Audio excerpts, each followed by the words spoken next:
Olá, tudo bem com você? Hoje eu tenho a alegria de convidar aqui para o meu canal para uma conversa Dr. Elias Brasil. Tive o privilégio de ter sido aluno dele no mestrado em Teologia no NASP.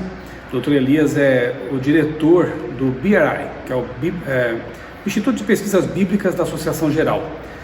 É um trabalho bem interessante e eu, nessa conversa, quero que você conheça um pouco mais esse Instituto Bíblico, que fica na sede mundial da Igreja Adventista, ali na região de Washington, em Maryland.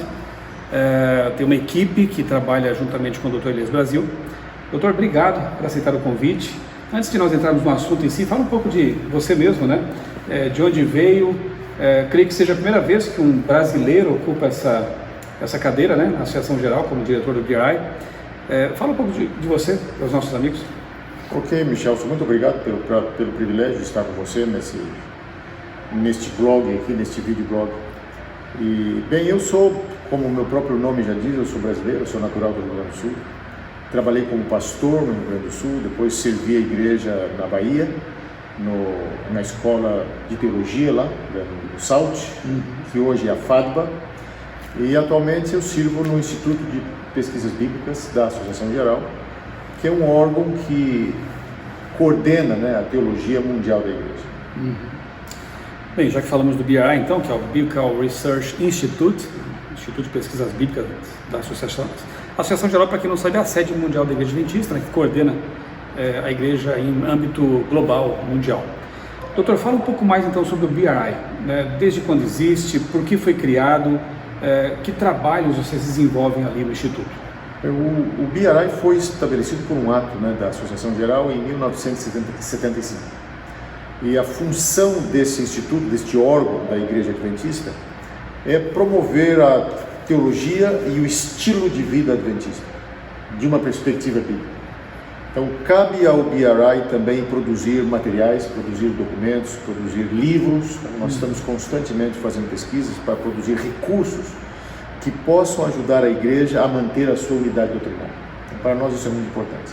Além disso, nós também participamos de várias comissões e assessoramos a administração da igreja, porque a função talvez básica do BRI em termos de público que ele precisa alcançar é mais a liderança e os administradores e os líderes da igreja. Mas também produzimos material para o público em geral, para a igreja em geral, que estão disponíveis no nosso portal do próprio Instituto. Qual é o endereço lá para quem quiser? O endereço é adventistbiblicalresearch.org. É somente se digitar isso aí no Google você chega lá, mas talvez o inglês fique difícil para alguns. Se você digitar Biblical Research Institute no Google, ali, no Google vai chegar. Chega lá, tranquilamente. Materiais. Tem alguma? O senhor falou, aliás, estamos participando aqui em Maringá, próximo a Maringá, o IAP, que é o Instituto Adventista Paranaense. Temos aqui uma filial do SALT, né, um curso de teologia também, e estamos participando, Dr. Elias, eu e vários pastores, de um simpósio teológico sobre Daniel. Por isso que tivemos a alegria aqui de nos reencontrarmos, né? E o senhor falou numa das suas palestras que o BRI está produzindo um material de fôlego, né? Poderia, quem sabe, dar um spoiler aqui para os amigos? Olha, nós temos uma quantidade grande de materiais. Alguns desses materiais estão disponíveis gratuitamente no nosso portal, vários arquivos PDF cobrindo temas assim contemporâneos da igreja. A maioria desse material ainda está em inglês, mas boa parte dele já está sendo traduzido, inclusive pela Unaspress. E alguns materiais lá também já estão em português, porque nós temos pessoas voluntárias que às vezes nos ajudam e mandam materiais traduzidos, a gente revisa e coloca lá no website para facilitar a vida daqueles que não conseguem ler o inglês. Mas em termos de livros, nós temos uma série de publicações. Nós temos talvez a publicação mais importante, mais clássica do BRI, é o chamado, que nós chamamos assim, o acrônimo em inglês DARCOM. Daniel e Apocalipse, os estudos da comissão de Daniel e Apocalipse, numa tradução dele, e Santuário, né? Então esses são 7 volumes que cobrem muito material sobre o livro de Daniel, sobre o livro de Apocalipse e também sobre a doutrina do santuário. Esse material já foi produzido há vários anos e ele hoje se tornou um clássico. Ele está sendo traduzido para várias línguas E temos também o privilégio já de ter uma versão para o português, publicada pela Unaspress. Então esta é a obra clássica mais conhecida do BRI no mundo todo. É um material riquíssimo. Nós vimos aqui, foi feito um lançamento aqui no simpósio, vem num box, assim, algo primoroso. Está disponível em língua portuguesa, então praticamente o melhor material que nós temos realmente, Daniel Apocalipse, disponível aí para a igreja agora em língua portuguesa. Então você pode entrar no site da Unaspress, que é a editora acadêmica do NASP, Campus São Paulo, né? É Unaspress com 2 S. É só colocar no Google também Unaspress, você vai chegar até o site e poderá ter acesso a esse material e vários outros conteúdos muito bons ali também. O senhor está há quanto tempo já no BRI, pastor? Estou há 10 anos. 10 anos. 10 anos. O fato de a sede mundial da igreja ter um instituto de pesquisas bíblico ali mesmo, para mim, revela o fato de que a igreja tem na Bíblia a sua centralidade, né? É isso mesmo? Porque ele poderia estar em qualquer área da igreja no mundo, mas está na sede mundial. Isso é algo significativo, né? É significativo e eu posso dizer isso, digamos, em duas afirmações. A primeira é que o líder, o chefe da igreja adventista é Jesus Cristo. Amém. Nós não temos um sistema episcopal, papal, nós seguimos a Jesus Cristo. Claro que a igreja tem uma administração, tem uma organização que precisa funcionar para promover a doutrina, para executar e realizar a missão, né, que Jesus nos confiou. Mas o nosso chefe é Jesus Cristo, nós obedecemos a Jesus. Mas para que a gente obedeça e entenda o que Jesus nos manda fazer, a gente precisa crer e ler e estudar a palavra dele. E a Bíblia é a palavra de Jesus. Então não é possível a igreja sobreviver, não é possível a igreja existir sem uma fé firmada na palavra de Deus. Muito bom. Me ocorreu algo agora aqui, um pouco fora do meu pequeno script. A Bíblia é o fundamento. Nós vivemos uma época muito complicada, né? Depois, quem sabe, podemos até retomar esse aspecto aqui da nossa conversa. Mas já ouvi até coisas como as doutrinas não são tão importantes assim, né? Elas vêm da Bíblia, né? O que o senhor diria para alguém que tem pensado, quem sabe, dessa forma, né? Doutrinas não são tão importantes. O importante é a nossa vivência religiosa, enfim. O BRI, ele praticamente vive para estudar a Bíblia, né? Para clarificar ali as doutrinas, os conceitos, né, os valores bíblicos. O que o senhor diria nesse caso?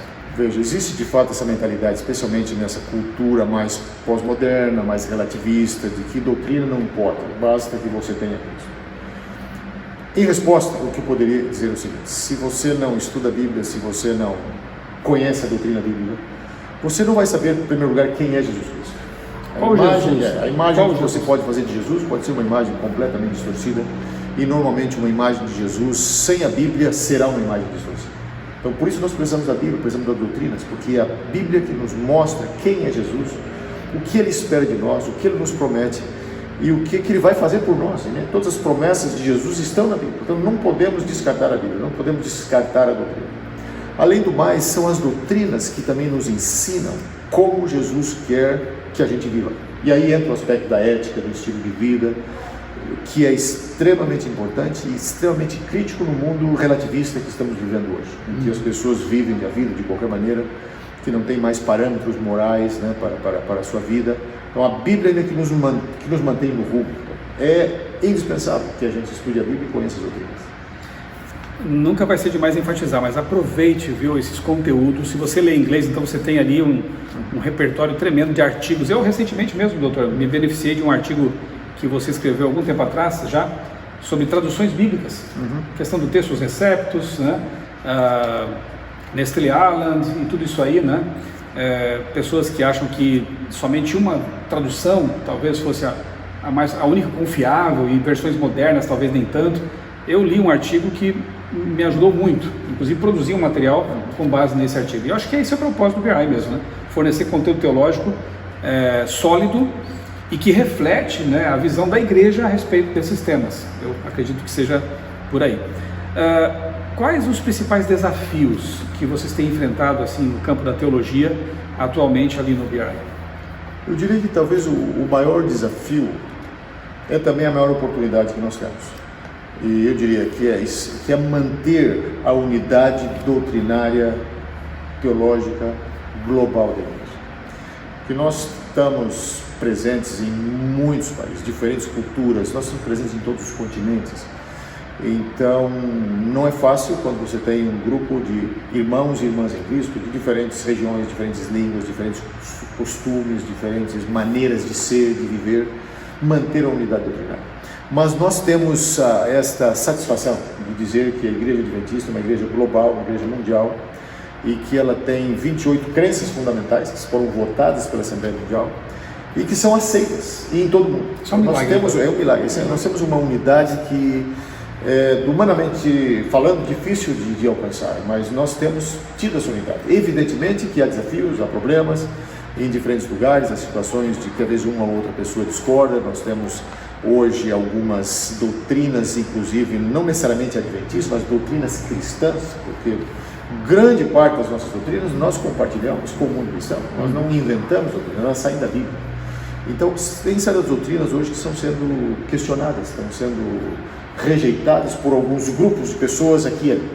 Mas isso não nos impede de trabalhar e de louvar a Deus pela unidade da igreja, apesar desses desafios que são isolados e pontuais em alguns lugares. Por exemplo, que doutrinas têm sido questionadas?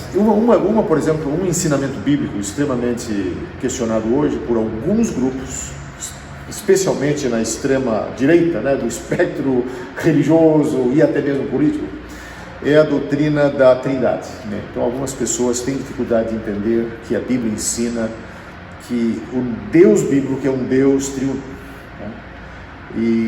E esta triunidade de Deus, ou esta pluralidade na existência, no ser de Deus, ela já se revela no livro de Gênesis, quando Deus cria o ser humano, cria o homem e a mulher, diz: façamos o homem à nossa imagem e semelhança. Então ali você tem mais de um envolvido, mais de uma pessoa envolvida como criador. Quando chegamos lá no episódio da Torre de Babel, Deus diz assim: desçamos, né, e vamos ver, confundamos. Então você tem esses plurais aí. E lá em Isaías, no chamado de Isaías, existe aquela voz que diz: quem há de ir por nós? Então ali novamente você tem um plural. Então essa linguagem plural já está presente no Novo Testamento. E quando nós chegamos no Novo Testamento, olha, essa linguagem plural está presente no Antigo Testamento. No Novo Testamento, aí vai se tornar claro, você tem o batismo em nome do Pai, do Filho e do Espírito Santo. Então é claríssima essa pluralidade de Deus, pluralidade em Deus, né, na Trindade. E além do mais, a doutrina da Trindade ela tem um vigor, um propósito teológico fundamental, que é mostrar que Deus, eternamente, sempre foi um Deus de amor. Porque se em algum momento Deus existiu só como uma pessoa isolada, Ele não pode ser eternamente amor, porque Ele vai dar amor para quem? Então, se Deus em algum momento criou o Pai, ou criou o Filho, ou criou o Espírito, esse Deus já não é mais um Deus que é eternamente amor. Ele passa a amar a partir do momento que Ele cria.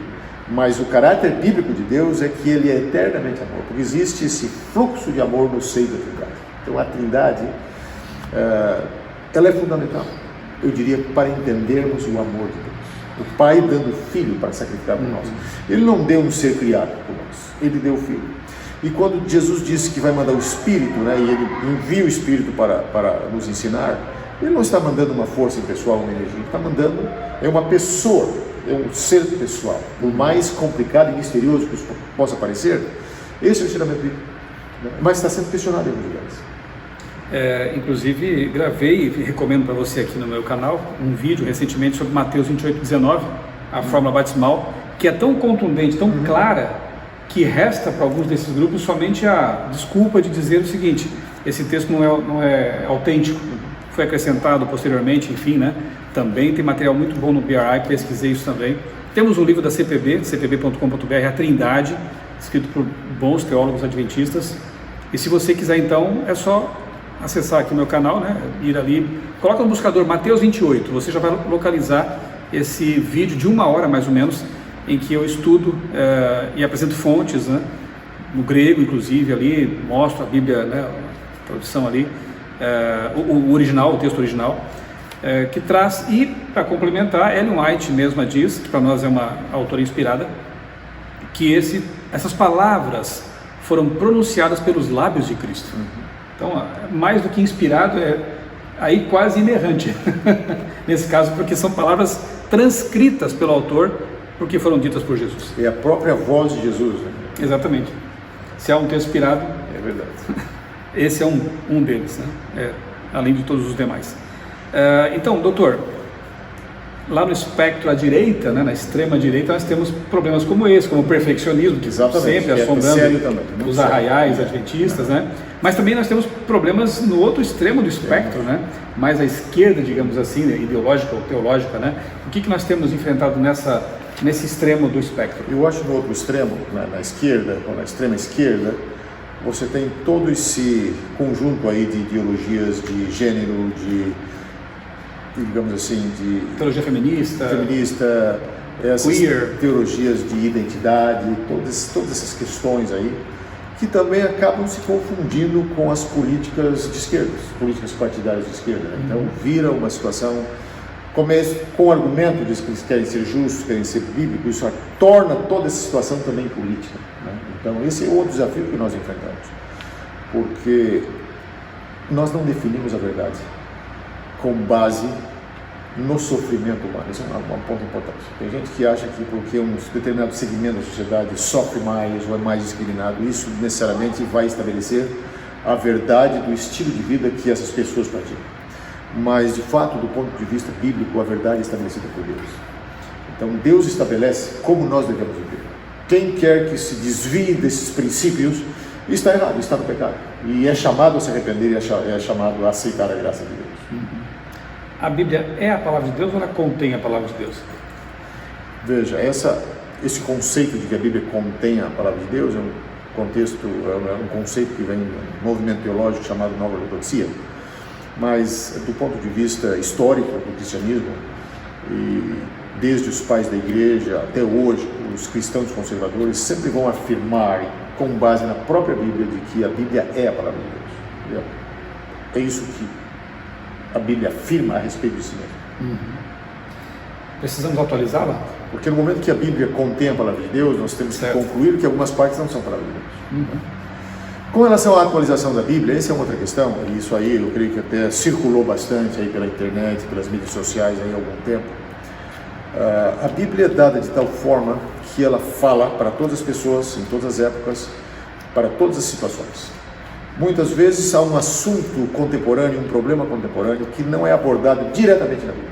Porque se Deus fosse dar a Bíblia como um manual, né, para resolver todo tipo de problema, como fazer isso, como não fazer aquilo, o que fazer, onde ir, onde não ir, como se vestir, esse tipo de coisa, nós precisaríamos de uma enciclopédia e isso teria que estar sempre sendo atualizado. Mas a Bíblia não foi dada dessa maneira. A Bíblia é a revelação da vontade de Deus para toda a humanidade, em todos os tempos, todas as épocas. Evidentemente que nós precisamos interpretar a Bíblia à luz também do seu contexto gramatical, do seu contexto histórico. É por isso que nós dizemos que o método de interpretação que nós utilizamos como igreja adventista é o método gramático histórico. Primeiro, nós prestamos bem atenção no texto. O que o texto está dizendo? Quem está falando? Quem está ouvindo? Qual é o direcionamento do texto? E o segundo ponto é qual é o contexto histórico, para que tipo de pessoas esta mensagem foi dada no contexto bíblico. Mas sempre vamos encontrar no texto bíblico princípios que se aplicam à nossa vida hoje. Então, nesse ponto, a Bíblia não se atualiza. O que precisa se atualizar é o nosso compromisso com a Bíblia, que muitas vezes fica desatualizado. E a gente se perde aí nessa questão. Verdade. Uma coisa que eu acho curiosa é que tanto os da extrema esquerda quanto os da extrema direita acabam cometendo o mesmo erro, que é trazer dúvidas com respeito ao texto bíblico, à verdade revelada. Por exemplo, nessa questão de Mateus 28, eu cheguei a ver o absurdo de alguns usarem uma nota da Bíblia de Jerusalém, católica de Jerusalém, escrita por pessoas que não advogam esse método gramático, né, histórico, e sim o crítico, né? Então, assim, é um paradoxo. Como eles querem tanto afirmar uma doutrina que para eles é bíblica, usando conteúdos que não são bíblicos, que na verdade solapam a crença na Bíblia. Existe uma coisa chamada o princípio da ferradura, que é o seguinte: os extremos chegam a um ponto que eles se aproximam. Embora eles acham que estão indo lá para outro extremo, mas do fundo eles estão se assemelhando e muitas vezes cometendo os mesmos erros. E no extremo da esquerda, digamos assim, né? Só para definirmos aqui, teologias identitárias, o padrão delas a Bíblia não é a palavra de Deus. Né? Inclusive aqui no Brasil, pastor, nós vimos aí um tempo atrás também se popularizando o conceito de Jesus como chave hermenêutica. A ideia de que se Jesus não tratou de algum assunto, mas Paulo sim, e Moisés talvez também, eu descarto aquilo. Eu só fico estritamente com o que Jesus disse. Como o senhor vê essa questão de chaves hermenêuticas? Veja, eu acho que é uma incoerência, né, tomar Jesus como chave hermenêutica e rejeitar grandes porções da própria palavra de Jesus mesmo, porque o que Paulo não falou sob a autoridade dele mesmo, ele falou sob a autoridade de Jesus. Paulo foi um discípulo que não seguiu Jesus enquanto aqui na terra, porque ele era um inimigo até um certo ponto, aliás um apóstolo, mas depois ele é chamado por uma missão especial e autorizado a pregar por o próprio Jesus. Então aquilo que Paulo fala tem tanta autoridade quanto aquilo que Jesus ensinou, porque Paulo continua de certa maneira os ensinos de Jesus e esclarecendo muitas coisas. Agora, a questão da chave hermenêutica, né, que é a sua pergunta, é uma questão muito complexa, porque essa terminologia, essa nomenclatura, ela vem de disciplinas, digamos, seculares. Esses conceitos não vêm da interpretação, digamos assim, histórica, tradicional, da literatura e mesmo da Bíblia. Para ilustrar isso e para a gente entender o problema de um contexto mais amplo, vamos colocar da seguinte maneira. Historicamente, até, digamos aí, século XX, metade do século XX, talvez um pouco antes, quando as pessoas interpretavam textos, sejam textos bíblicos, sejam textos greco-romanos da literatura clássica, eles estavam preocupados em saber o que o texto estava dizendo, o que o autor está falando, o que ele intencionou dizer, qual era a mensagem que ele queria comunicar. Então, assim, as pessoas estudavam os textos de uma perspectiva literária, de uma perspectiva linguística, histórica, mas com certos desenvolvimentos filosóficos, né, surgiu a ideia de que o texto não tem nenhuma autoridade, o autor do texto, uma vez que ele morreu, ele não tem mais autoridade sobre o texto, e que a autoridade da interpretação e do significado do texto e da aplicação do texto está todo sobre o leitor. O leitor agora tem a prioridade. Com esta visão, né, que foi promovida por alguns filósofos e alguns especialistas aí em hermenêutica mais secular, surgiu essa ideia de que nós temos que trazer para a Bíblia nossas agendas, né? Sejam agendas de identidade, agendas de promoção de certos grupos sociais que muitas vezes nós entendemos são grupos oprimidos, temos que encontrar um argumento na Bíblia para defendê-los. E aí se traz toda uma ideologia política secular, uma agenda para a Bíblia. E ao fazermos isso, nós não estamos mais lendo a Bíblia dentro da sua intenção original, intencionada por Deus e pelos autores que Deus inspirou, mas estamos colocando na Bíblia as nossas agendas, nossos compromissos pessoais. Então esse é um ponto, é uma direção muito perigosa. É evidente que a Bíblia tem uma palavra para cada sofredor desse planeta. A Bíblia, Deus tem uma preocupação especial com aqueles que sofrem, mas nós não vamos resolver o problema torcendo a Bíblia e colocando uma agenda pessoal dentro da Bíblia. Isso é um risco, né? Um risco enorme. Outra área que preocupa um pouco, doutor, é a questão da escatologia, porque com a facilidade que a internet oferece, né, qualquer um pode ter um canal, pode ter um blog, pode ter suas redes sociais e ali disseminar suas ideias. E nós temos visto assim uma proliferação de canais, de espaços que apresentam ideias um tanto sensacionalistas, conspiracionistas até, né? O senhor trata um pouco disso naquele seu artigo que eu aqui me referi. Na época da pandemia, a gente viu muitas barbaridades sendo ditas por aí. Agora a guerra, quer dizer, eles vão mudando de canal inclusive, né? Agora já não sou mais especialista em vacina, sou especialista em guerra, em geopolítica. E vão sendo especialistas em tudo que vai surgindo, né?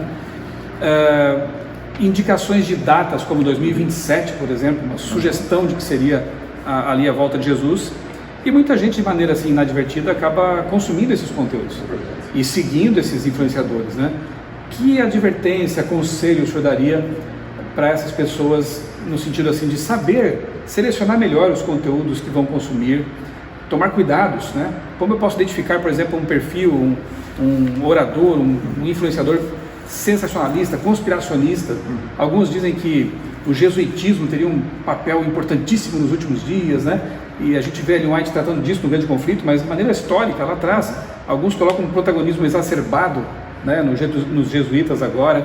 Enfim, que cuidados temos que ter com relação a essa questão escatológica aí? Eu acho que a nossa escatologia, ela tem que estar baseada na Bíblia. e não em manchetes de jornais e noticiários aí da internet, textos secretos.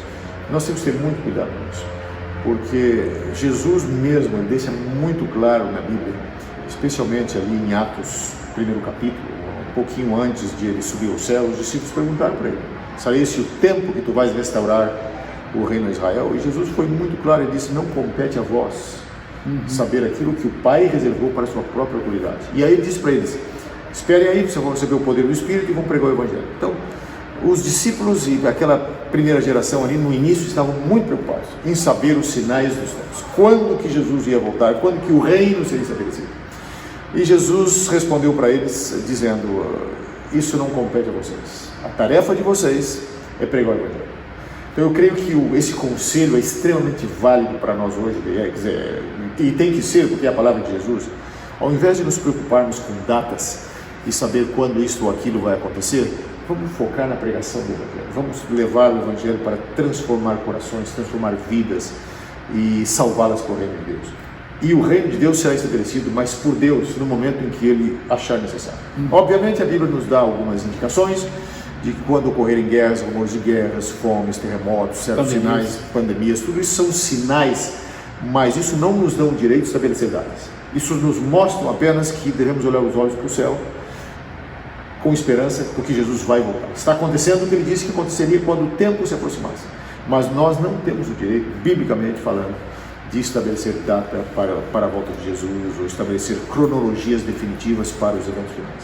O que nós precisamos saber, nós já temos em termos cronológicos históricos em Daniel e Apocalipse, interpretados do ponto de vista historicista, né? Do ponto de vista que a própria Bíblia interpreta. Mas não nos cabe esses cálculos proféticos, que são muito perigosos. E temos que ter cuidado, porque a internet está cheia de todo tipo de informação, porque não se exige credencial de ninguém, qualquer um vai lá e bota o que quiser, e aí alguém gostou e ele manda para os seus amigos, e os amigos mandam para outros amigos, e você multiplica essas coisas.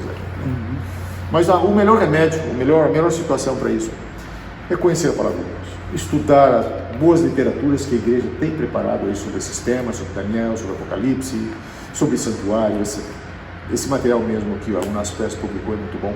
Quando nós conhecemos a verdade, nós não vamos deixar enganar pelo erro. Esse é o melhor remédio, a melhor solução para esse problema. Eu penso também, né, pastor, que Deus trabalha com a unidade, né? Deus trabalha com o povo, com pessoas que estão buscando esse conhecimento. Eu sempre entendi, não como obreiro ou pastor, mas como membro da igreja mesmo, né? Desde sempre eu entendi que há segurança no conjunto, né? Então mesmo, e tem um texto de Ellen White em que ela diz assim: mesmo que você tenha, quem sabe, descoberto uma nova luz, você apresenta isso para os mais experientes, para pessoas que têm uma caminhada mais longa do que a sua na igreja, líderes. Se a liderança da igreja entender que não é o momento para aquilo, ou que aquilo não está bem, não está ok para você divulgar, o conselho inspirado é: fique na sua, aguarde o momento, Deus vai mostrar o momento certo. Então tem pessoas que estão correndo com uma mensagem que talvez não seja nem aquela para o momento adequado. Eu entendo que nossas literaturas oficiais não são inerrantes, não são, mas elas refletem um conjunto, um corpo, né? Então livros como este, que provieram, né, de comissões de estudo, o Nisto Cremos, o Tratado de Teologia, Comentário Bíblico Adventista, são obras que refletem o pensamento da igreja, e isso, eu creio que nisso há segurança. Nesse ponto, por exemplo, um detalhe importante, só para dar um exemplo, nós temos o Tratado de Teologia Adventista, que foi também traduzido, é um material que o Biará esteve envolvido na sua publicação. Aquele material, ele levou uns 10 anos para ser produzido, porque depois que os autores escreveram os capítulos, ele foi revisado por comissões. Então, e sofreu uma série de revisões, até que chegou um ponto que era um material que se chegou à conclusão que agora pode ser entregado para a igreja, porque ele reflete um pensamento equilibrado, um pensamento bíblico. Então, vamos usar esses materiais. Inclusive, quando foi traduzido para o português, eu conheço a equipe que trabalhou na CPB, né? São editores, teólogos, assim, respeitados, homens de Deus, eu conheço cada um deles, né? Então, houve uma nova oportunidade, até inclusive, né, para revisar tudo. Então, é um material confiável, e eu diria que em lugar de nós, quem sabe, nos aventurarmos por águas turvas aí, né, e fontes, não, eu costumo dizer assim, né, eu prefiro fontes limpas. Material que provém, né, da igreja, que provém de um grupo de pessoas que estudou e, veja, 10 anos de estudo, né, de revisões, de melhoras. É um material que se cristalizou, se consolidou como um reflexo daquilo que a igreja pensa. Então, eu creio que seja algo seguro a se fazer. Doutor, uma outra questão. Vocês estudam naturalmente a Bíblia de uma perspectiva mais técnica, cuidando com a hermenêutica, né, com as línguas bíblicas.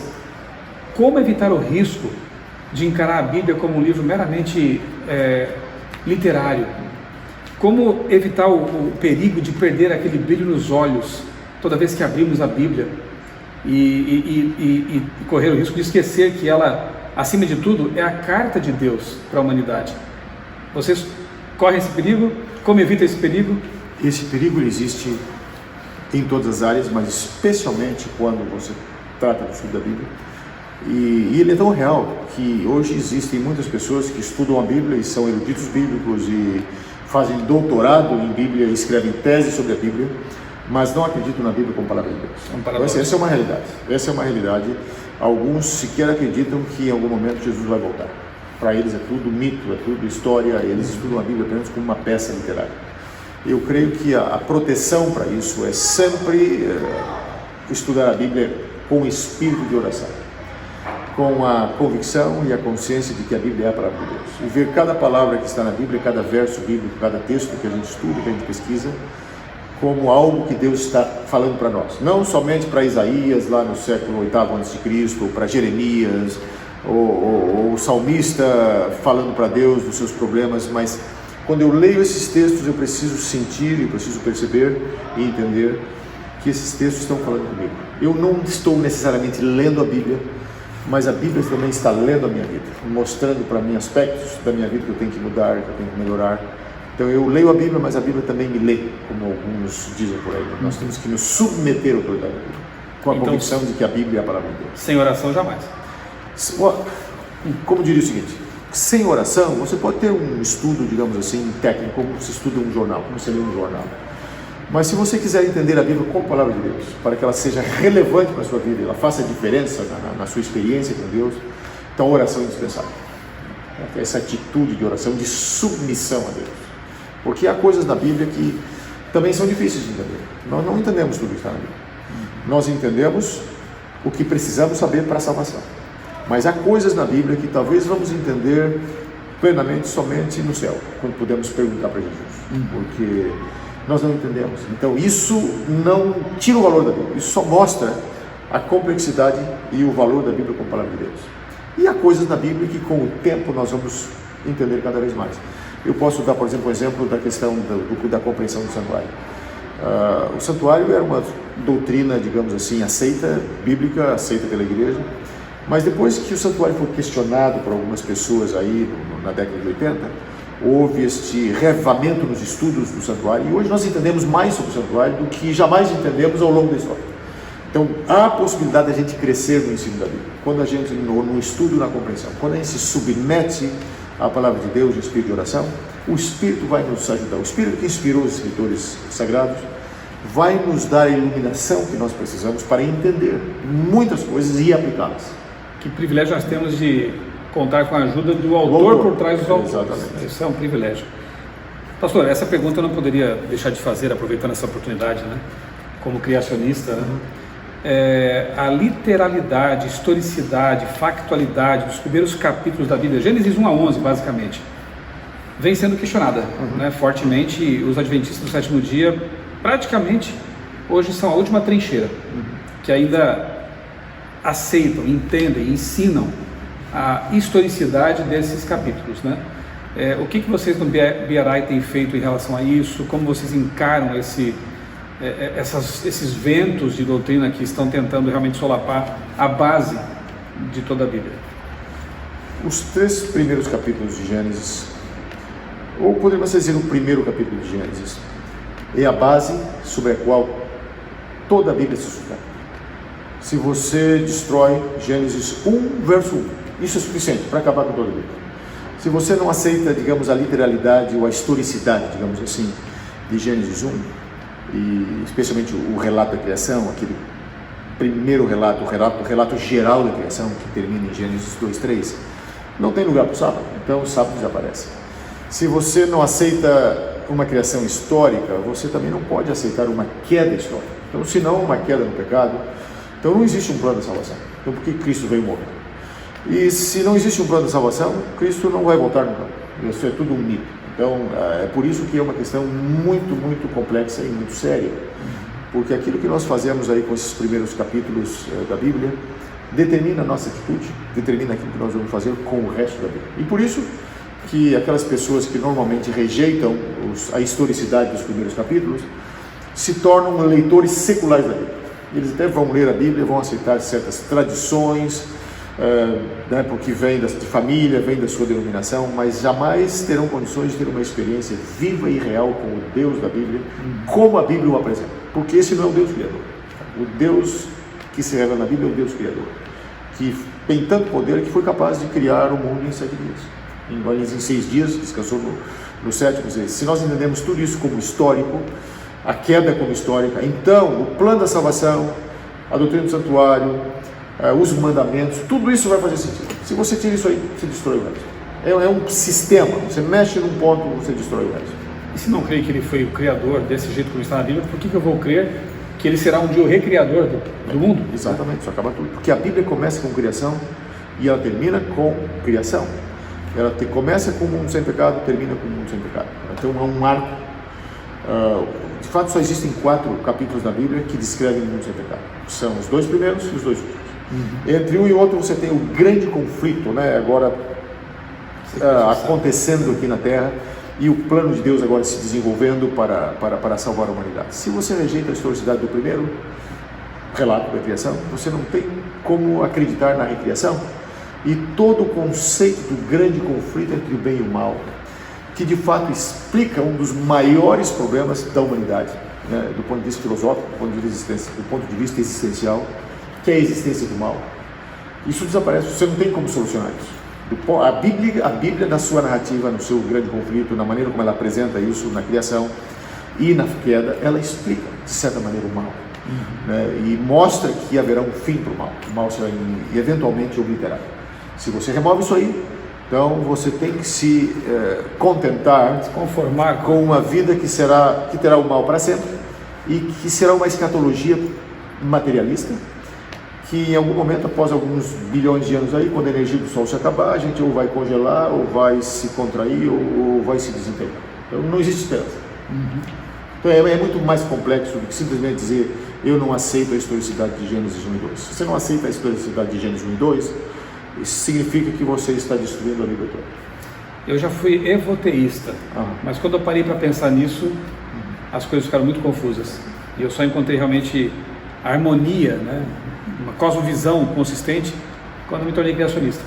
Que realmente não fazia sentido. Você vive de fato uma dissonância cognitiva quando você não aceita a historicidade de Gênesis, porque há teólogos hoje, inclusive até de denominações conservadoras, que aceitam a evolução ou uma espécie de criacionismo evolutivo aí em Gênesis 1 e 2 e que aceitam também, digamos, a doutrina da expiação, o sacrifício de Cristo, a segunda vinda, mas para mim isso é inconsistente, porque se não existe uma criação nos termos em que a Bíblia apresenta, significa que não existe uma queda, e se não uma queda como a Bíblia apresenta, então não há necessidade de salvação, como a Bíblia apresenta, como um substituto morrendo por nós. Daí o Jesus revolucionário apenas, exatamente. Filósofo. Aí você cai no Jesus político, né? Todas as ideologias que estão por aí.